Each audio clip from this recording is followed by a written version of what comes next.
여러분 안녕하십니까. 11시 코로나19 통합 뉴스를 시작합니다. 오늘 0시 기준 국내 신규 확진자는 363명 늘어서 누적 확진자 수는 3만 17명으로 집계됐습니다. 국내 발생이 320명, 해외 유입은 43명입니다. 사흘 연속 300명대를 기록하고 있는데요. 잠시 뒤 중앙질환안전대책본부의 브리핑이 있을 예정입니다. 먼저 박광식 의학 전문 기자와 함께 이야기 나누겠습니다. 자, 사흘 연속 300명대를 기록하고 있고 3만 명을 넘었네요. 네, 지금 유행이 심각합니다. 지금 세부적으로 국내 발생은 320명이고요. 해외 유입은 43명입니다. 10개월 만에 누적 확진자 수가 이제 국내에서도 3만 명을 넘겼습니다.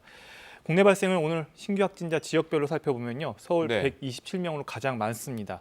경기가 62명, 그리고 인천이 29명, 강원 24명, 경남 18명, 충남 15명 등의 순입니다. 대전하고 울산, 세종을 제외한 14개 시도에서 확진자가 모두 나온 상황이고요. 문제는 지금 국내에서 현재 치료받고 있는 격리 중인 사람의 숫자가 급속도로 늘고 있다는 겁니다. 지금 현재 3,253명이 격리 중이고요. 그만큼 치료 병상 등 시설이 채워지고 있다는 이야기입니다. 그렇군요. 특히 이 중에서 심각한 위중증 환자는 84명으로 좀 크게 늘었습니다. 어제 3분이 돌아가셔서 누적 사망자도 501명입니다. 격리 중인 환자와 위중증 환자가 늘고 있다는 점은 향후 이 방역에 있어서 큰 시험대가 될 것으로 보입니다. 알겠습니다. 앞서도 전해드렸습니다만 오전 9시 30분에 정세균 국무총리가 대국민 호소문을 발표를 했어요. 네, 그렇습니다. 지금의 확산 속도는 지난 2월 대구 경북에서의 위기 상황과 흡사할 정도로 매우 빠르다고 진단했습니다. 이 호소문의 내용을 보면요. 사실상 개인과 직장 등에서 거리 두기를 강력하게 해줄 것을 요청한 건데요. 일단 연말을 맞아서요. 각종 모임을 최대한 자제하는 겁니다. 네, 자 현장으로 가서 직접 브리핑 들어보시겠습니다.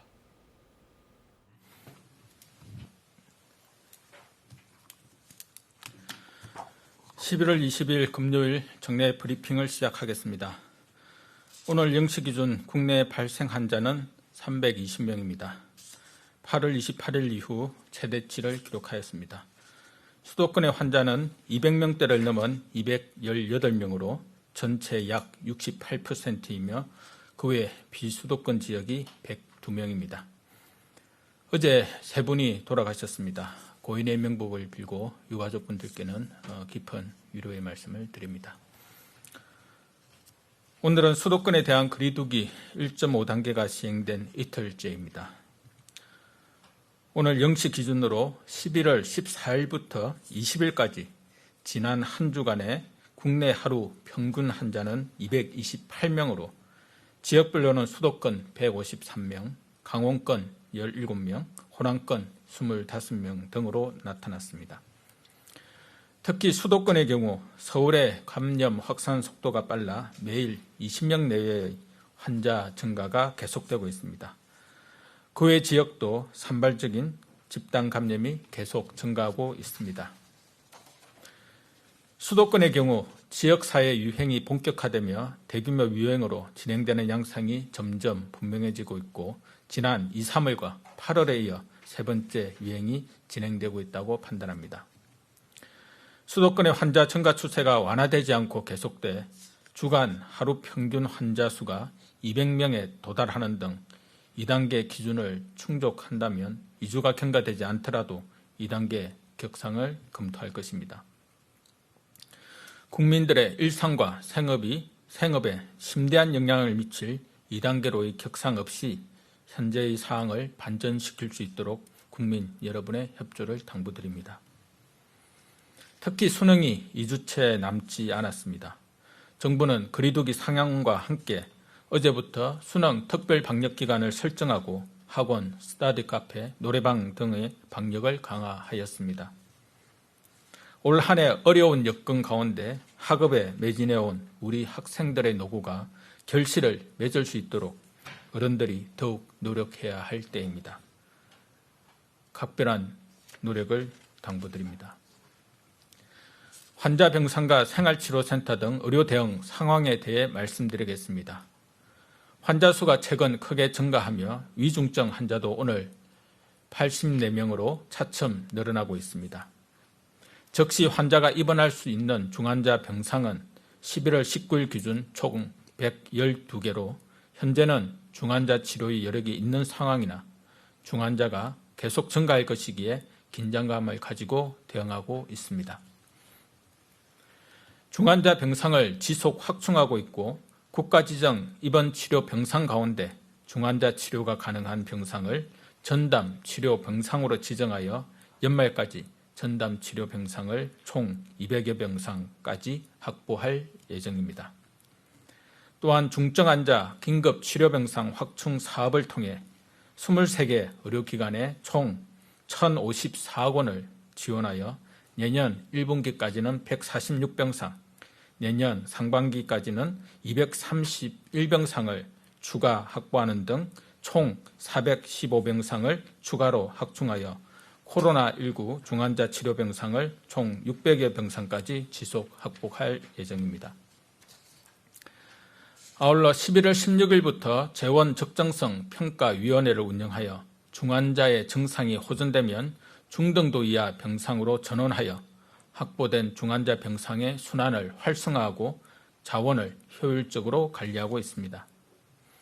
중환자 치료를 위한 간호사 인력도 양성 중으로 현재까지 총 62명이 수료하였으며 올 연말까지 약 400여 명을 양성할 예정입니다. 감염병 전담병원과 생활치료센터의 가동률도 각각 41.2%, 34.2%로 경증과 중등증 환자에 대한 대응도 아직까지 큰 문제 없이 이루어지고 있습니다. 코로나19의 추가적인 확산에 대비하여 환자의 중증도에 따라 병상을 효율적으로 운영하며 권역별 공동 대응 체계를 계속 가다듬겠습니다. 생활치료센터는 지속 확충 중으로 서울시에 최근 2개소를 신규 개소하였고 추가로 1개소를 개소할 예정입니다. 또한 수도권과 충청권에서 운영 중인 중수본 지정 권역별 생활치료센터 외에 경북권, 호남권의 추가 설치를 위해 지자체와 협의 중에 있습니다. 코로나19 환자에 대해 최선의 치료를 제공하도록 의료 역량을 지속 확충할 수 있도록 하겠습니다. 지자체별 거리두기 단계 조정 가이드라인에 대해 말씀드리겠습니다. 최근 환자 증가에 따라 자체적으로 단계를 격상하는 지자체도 늘고 있습니다. 단계 격상은 방역에는 효과적이나 서민 경제에 피해를 미칠 수 있는 만큼 지역의 유행 위험도를 합리적으로 고려하여야 합니다. 이를 위해 지자체의 단계 조정에 대한 가이드라인을 마련하여 지자체가 거리두기 단계 조정을 결정할 때 이를 참고하도록 조치할 계획입니다. 주요한 지표로 인구 규모에 따른 주간 환자 수와 집단 감염 발생 양상 두 가지를 제시하였습니다. 지자체의 인구수가 작을수록 소규모 집단 감염에도 인구 비례를 기준으로 한 환자 수가 크게 증감하기에 인구 10만 명 이하인 지역은 일주간 총 환자 수가 최소 15명 이상일 때 1.5단계로의 상향을 검토하도록 하였습니다. 그 외 지역은 주간 하루 평균 환자 수가 인구 10만 명당 1명 이상일 경우 1.5단계 격상을 검토하도록 안내하였습니다. 이와 함께 집단 감염이 특정 시설 한두 곳에 한정되어 발생하는지 여러 집단에서 동시다발적으로 나타나는지도 중요한 판단 지표로 볼 수 있도록 하였습니다. 다만 제시된 기준을 참고하되 시도에서 주민의 생활권 등 지역 특성을 고려하여 단계 조정을 결정할 수 있도록 하였습니다. 단계 조정 절차는 기초지자체는 시도에서 판단하도록 하고 시도는 중수본과 협의하여 결정하도록 하였습니다. 현재의 확산세를 차단하지 못한다면 지난 2, 3월 이상의 규모로 전국적 대유행 국면에 진입할 수 있습니다. 우리 모두를 위해 적극적으로 협조해 주실 것을 간곡히 부탁드립니다. 최근의 집단 감염은 일상생활 곳곳에서 발생하고 있기에 정부의 노력뿐 아니라 국민 여러분의 실천이 무엇보다도 절실합니다. 이에 3가지 당부 말씀을 드리고자 합니다. 첫째, 당분간 모든 모임과 약속을 연기하거나 취소하여 주시기 바랍니다. 특히 식사가 수반되는 회식 등은 마스크 착용이 곤란하여 위험도가 높은 만큼 반드시 취소하기를 요청드립니다. 둘째, 사람들이 많이 밀집하는 실내 다중이용시설, 특히 마스크 착용이 어려운 사우나, 실내 체육시설 등의 이용은 삼가시기 바랍니다. 셋째, 코로나19는 언제 어디서든 감염될 수 있습니다. 발열이나 호흡기 증상이 있다면 출근이나 등교를 하지 말고 신속하게 검사를 받으시길 당부드립니다. 공공부문에서도 함께 노력하겠습니다. 특히 거리두기 1.5단계로 격상된 지역에서는 모임과 회식, 대면 회의와 출장 등을 자제토록 하고 재택근무와 시차 출퇴근제, 점심시간 시차 운영을 적극 활용토록 조치하였습니다. 민간 사업장에서도 동참해 주실 것을 당부드립니다. 국민 여러분 모두 위기의식을 갖고 정부와 함께 싸워주시기를 부탁드립니다. 특히 이번 주말을 맞아 계획하고 있는 외출과 모임은 최대한 자제하여 주시고 꼭 필요한 경우가 아니라면 집에 머물러 주시기 바랍니다. 절박한 마음을 담아 재차 간곡히 말씀드립니다. 여기서 코로나19의 확산세를 꺾을 수 있도록 국민 여러분의 생활방역 실천을 거듭 부탁드립니다. 감사합니다. 네, 지금부터 질의응답 시간을 갖습니다. 네, 중앙재난안전대책본부의 브리핑 들으셨습니다. 이어지는 질의응답은 KBS 유튜브 라이브를 통해 보실 수 있습니다. 다시 박광식 의학 전문 기자와 함께 브리핑 내용 정리해 보겠습니다. 자, 방역 당국이 판단했는데 3차 유행이 진행되고 있다라는 판단을 내렸네요. 네, 방역 당국이 3차 유행이라는 단어를 언급했습니다. 그러네요. 그러니까 수도권의 대규모 유행이 진행 양상이 뚜렷하다는 건데요. 네, 지난 한 주간 국내 이 하루 평균 환자 수가 평균 228명이라는 겁니다. 네, 지역별로 보면 벌써 수도권이 153명으로 집계가 되고 있고요. 네, 강원권이 17명, 호남권 25명 등으로 나타났습니다. 네, 그러니까 최근 일주 기준으로 해서요. 하루 평균 확진자가 200명이 넘으면 원래는 이제 1.5단계를 적용하면 보통 2주간 이제 그렇죠. 지켜보겠다고 했는데 그것과 무관하게 일단 하루 평균 확진자가 일주간 200명이 넘으면 2단계 격상을 검토하겠다라고 밝힌 상황입니다. 네, 알겠습니다. 자, 관련해서도 이제 수능을 앞두고 있기 때문에 특별히 뭐 당부 사항들이 있었고요. 또 하나는 이제 의료 대응 상황에 대해서 전반적인 브리핑이 있었네요. 네, 지금 벌써 위중증 환자의 숫자가 네. 80명을 넘어가고 있기 때문에 결국 병상에 대한 부담이 늘 수밖에 없습니다. 지금 방역 당국은 현재 전국에 중환자 병상의 여력이 112개가 남아 있다라고 밝혔습니다. 아직까지는 여유가 있다라고 밝혔지만 앞으로 이 중환자의 숫자가 느는 것에 따라서 금세 이런 것들이 부족해질 수가 있습니다. 그래서 연말까지 전담 치료 병상을 200개로 늘린다라고 얘기를 했고요. 네. 중증 환자 치료 병상을 확충하는데 한 1,054억 원을 지원을 해서 일단 내년까지는 한 415병상을 더 확충할 예정이라고 언급을 했습니다. 네, 그리고 또 이제 중환자실에 결국 중환자가 병세가 호전이 되면 그렇죠. 이제 병상을 갖다가 중환자가 아닌 일반 병상으로 빨리빨리 옮겨서 네, 순환을 갖다가 도와서 이 자원을 효율적으로 활용하는 데 지금 집중하고 있다고 밝혔고요. 네. 그래서 지금 또 중환자 전담 간호사도 지금 양성하는 데 주력을 하고 있고 그래서 앞으로도 한 400명 정도 추가할 예정이다. 이렇게 언급을 했습니다. 알겠습니다.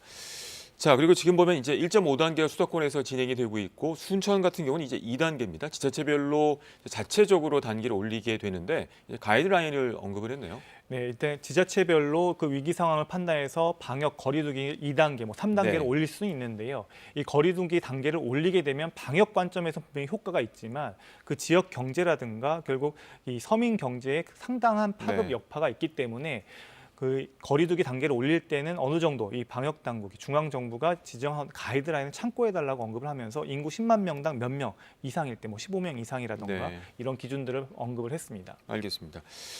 자, 그리고 이제 공공기관에 실천을 할 테니 이제 민간 쪽도 좀 협조해 달라는 얘기를 하면서 세 가지를 당부를 했네요. 네, 뭐 네. 새로울 건 없지만 지금으로선 가장 중요한 내용이기도 합니다. 각종 모임을 최대한 자제하고 네. 필수적인 활동 이외에는 가급적 집안에 머물러 달라고 요청을 한 것이고요. 그리고 이제 앞으로 연말 연시 앞두고 송년회나 뭐 네. 회식 모임 등 각종 행사들이 있겠지만 연기하거나 취소해 달라고 언급을 했습니다. 기업에서도 뭐 재택근무 등을 통해서 일터 네. 방역에 동참해 줄 것을 간곡히 부탁했고요. 네. 또 젊은 층 같은 경우에는 또 확진자 수가 더 많이 늘어날 경우에는 무증상 감염이 많아서요. 그렇죠. 일단 젊은 층 같은 경우에는 네. 이 학업 등 필수적인 경우를 제외하고는 대면 활동을 자제해달라고 하고 요청했습니다. 네. 2월 1차 유행을 언급을 했고요. 또 8월에 2차 유행 보면은 이제 400명대까지 나오긴 했는데 그때랑 지금이랑 어떻게 좀 차이가 있을까요? 네, 당시에도 3, 네. 400명으로 등락을 반복하면서 확진자가 나왔던 적이 있습니다. 그때 결국 유행이 억제가 됐습니다. 네. 당시에는 이제 8월 15일 서울 도심 집회 관련 그리고 특정 교회 관련해서 이제 기억하실 겁니다. 수도권을 중심으로 해서 전국적으로 산발적인 집단 네네. 감염이 퍼지는 양상이었습니다. 그때는 이런 도심 집회라든가 교회라는 큰 연결고리를 가지고 이 방역 당국이 특정 시기 해당 장소를 다녀간 불특정 다수에게 먼저 문자를 보내거나 해서 네. 선제적으로 검사를 하도록 해서 그렇죠. 찾아낸 숫자들이었던 겁니다. 네. 그렇게 해서 먼저 찾아낸 확진자들이 한 3, 400명에 포함됐던 거고 지금은 좀 상황이 다르죠. 이젠 몸이 아파서 병원을 찾아가서 발견되는 숫자가 3, 400명이라는 겁니다. 그렇군요. 그리고 이 어떤 집회 같은 큰 연결고리, 공통으로 이런 연결고리가 있는 게 아니라 소규모의 각각의 그냥 집안이라든가 일상 곳곳에 있다는 사우나라든가 거죠. 네. 일상 곳곳에 이런 연결고리들이 합쳐져서 전체적으로 3, 400명을 구성하고 있는 겁니다. 그러니까 소규모 하나하나가 대규모 집단 감염 확산될 수 있는 잠재력을 갖고 있다는 게 큰 차이고 더 우려가 되는 지점입니다. 앞서 얘기했지만 가족 모임, 친목 활동, 수영장, 네. 사우나, 학교, 직장 등 일상생활 곳곳에서 동시다발적으로 발생하고 있어서 지금 예전과는 분명히 상황이 다르다. 그리고 상간 마을에서도 집단 감염이 그렇죠. 지금 발생하고 있기 때문에 네. 전국 어디든 안전한 곳은 없다 이렇게 볼 수가 있는 상황입니다. 네, 오늘 여기까지 듣겠습니다. 상대적으로 코로나19 확산세가 크지 않았던 전북 지역에서 이틀 사이 확진자가 20명 넘게 나왔습니다. 익산 원광대 병원에서도 확진자가 잇따르면서 이 방역 당국이 긴장하고 있는데요. 취재 기자 연결합니다. 조선우 기자, 전북 지역 상황 전해주시죠. 네, 전북에서는 이틀 사이 22명이 코로나19 확진 판정을 받았습니다. 전북은 그동안 다른 지역과 비교했을 때 코로나19 확산세가 크지 않았기 때문에 방역 당국이 바짝 긴장하고 있는데요. 지역별로 보면 전북 익산과 군산에서 소규모 감염이 이뤄지고 있습니다. 밤사이 익산에서는 앞서 확진 판정을 받은 원광대병원 직원과 관련해 환자와 보호자 3명이 추가로 확진 판정을 받으면서 어제에 이어 모두 7명으로 늘었습니다. 전라북도 방역당국은 확진자가 나온 원광대병원 병동에 대해 동일 집단 격리 중입니다. 원광대병원 직원의 또 다른 접촉자와 다른 지역 확진자 등 익산 지역의 확진자가 집중되고 있습니다. 군산에서도 확진자와 접촉한 자가격리자 1명이 확진됐고 서울 노량진에서 학원을 다녔던 전주의 5명도 추가로 확진 판정을 받아 역학조사가 이뤄질 예정입니다. 이에 따라 전라북도는 대형 병원 내 감염이 발생한 익산과 전북 내 인구가 가장 많은 전주의 사회적 거리 두기를 1.5단계로 올리고 군산은 추후 상황에 따라 단계 조정을 검토하기로 했습니다. KBS 뉴스 조선우입니다. 이제 수능이 2주도 채 남지 않았는데요. 전국 학원, 교습소에 대한 현장 점검이 일제히 시작됐습니다. 교육당국은 수능일까지 특별 방역 기간을 운영하고 방역 조치를 강화합니다. 만약 이 관리 소홀로 학원 내 전파가 발생할 경우 학원명 공개는 물론 방역 비용에 대한 구상권도 청구됩니다. 보도에 박희범 기자입니다. 서울 강남의 한 입시학원 강의실. 한 칸씩 자리를 띄어앉은 수험생들이 자습에 열중하고 있습니다. 휴식 시간엔 강의실 소독이 틈틈이 이뤄집니다. 수능 2주를 앞두고 마무리 공부만큼 중요한 건 코로나19 방역입니다. 일단 분반 수업을 했더라도 학생들이 어떤 그 간격 자체를 좀 넓히는 데 신경 쓰고 있고 또 수업을 보면은 조금 현재 수업 시간보다 조금 더 늘려서 가능하다라면은 수능 전에 수업 자체는 좀 종강이 될 수 있도록. 전국 학원과 교습소 12만 6천여 곳에 대한 집중 점검이 일제히 시작됐습니다. 교육부가 어제부터 수능일까지를 특별 방역 기간으로 정한 데 따른 것입니다. 전국 13개 시도의 학원 밀집가 51곳이 우선 점검 대상입니다. 교육당국이 가장 중점을 두는 부분은 밀집도 4제곱미터당 1명 또는 1칸 띄어앉기입니다. 이 밖에도 마스크 착용과 출입자 관리 등이 집중 점검 대상입니다. 교육부와 시도교육청의 합동 현장 단속이 실시되고 지역 교육청별로도 자체 점검이 이루어집니다.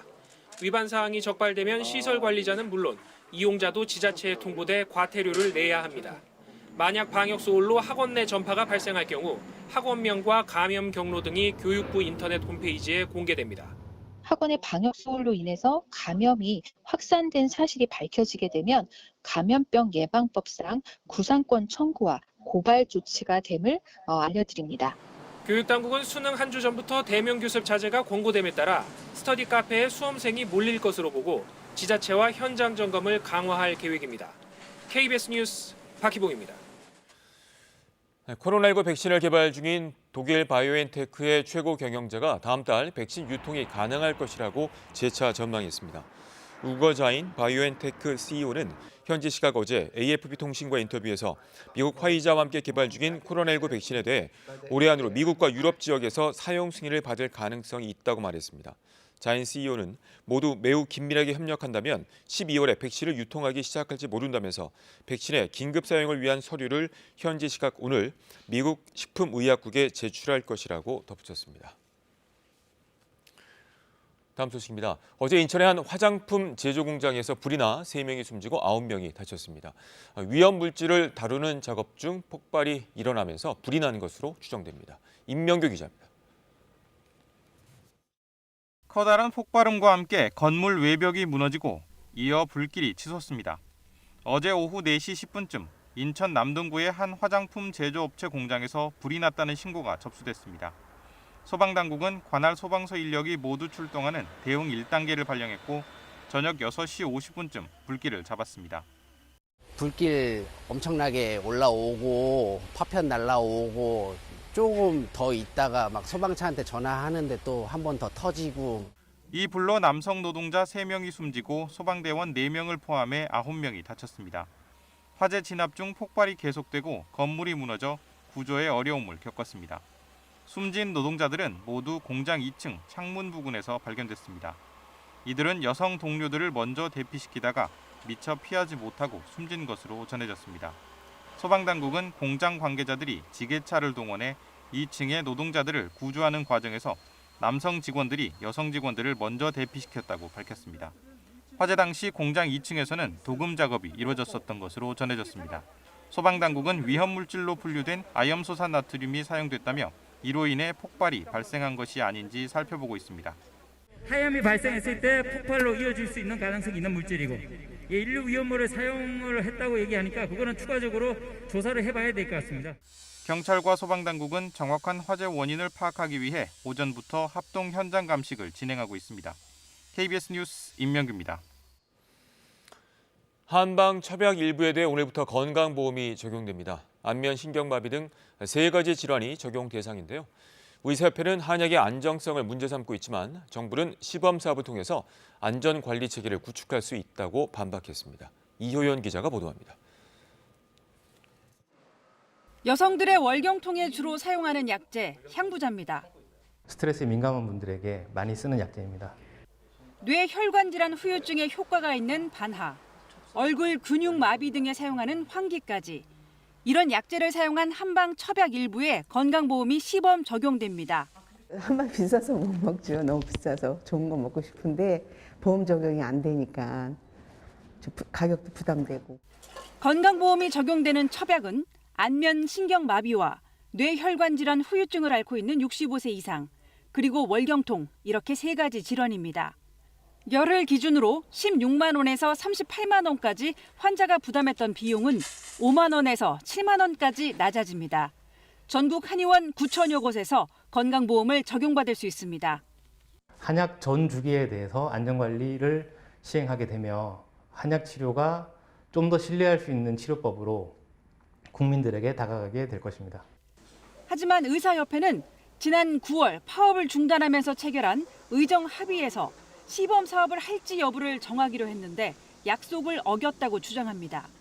안전성이나 유효성에 대한 근거가 미약하기 때문에 이 검증이 필요하다는 것이 의학계의 공통적인 의견이고, 이에 대해 정부는 첩약급여와 시범 사업을 논의한 건강보험정책심의위원회에 의료계가 참여한 상태에서 결정됐고, 오히려 한약재 유통부터 최종 조제까지 체계적인 안전관리가 가능해졌다며 사업을 이어가겠다는 입장입니다.